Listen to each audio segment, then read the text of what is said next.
By the time I realized it wasn't a job interview, I was already sitting down. I'd been applying for jobs for weeks, nothing fancy, just entry-level office work, scheduling, data entry, anything stable. One posting stood out because it replied almost immediately. No interview screening, no phone call, just an address, a time, and a short message saying they were moving quickly. That should have been a red flag. But when you need a job badly enough, you stop questioning things that feel convenient.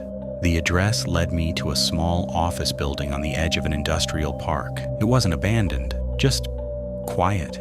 The parking lot was mostly empty and only a few lights were on inside. The lobby doors unlocked automatically when I approached. No receptionist, no directory, just a printed sign taped to the wall with the company name and an arrow pointing upstairs. The elevator worked, but I took the stairs, second floor, long hallway, every door closed, except one. Inside was a single desk, 2 chairs, and a man standing near the window. He didn't introduce himself, just gestured for me to sit. I remember thinking it felt less like an interview and more like I was being placed somewhere. He didn't ask for my resume, didn't look at the folder I brought. Instead, he asked things like, "How long do you usually stay at jobs? Do people depend on you? What would happen if you didn't show up tomorrow?" They weren't questions meant to be answered. They felt rehearsed, like he was checking boxes I couldn't see.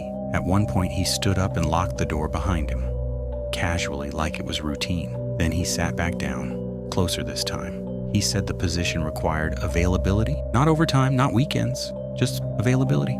He mentioned that most people don't notice when one office stays occupied late. That's when I realized I hadn't seen anyone else the entire time. No footsteps, no voices, no phones ringing, just the hum of the lights. I asked if anyone else worked there. He smiled and said, "They don't need to be here."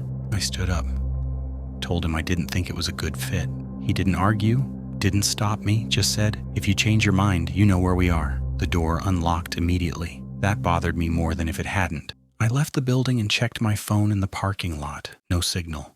When I got home, I looked up the company again. The posting was gone. The website didn't exist. The address, though, it's still there. I drove past it weeks later. Same lights on, same floor illuminated, still no cars. And now whenever I apply for a job that replies too fast, I don't go.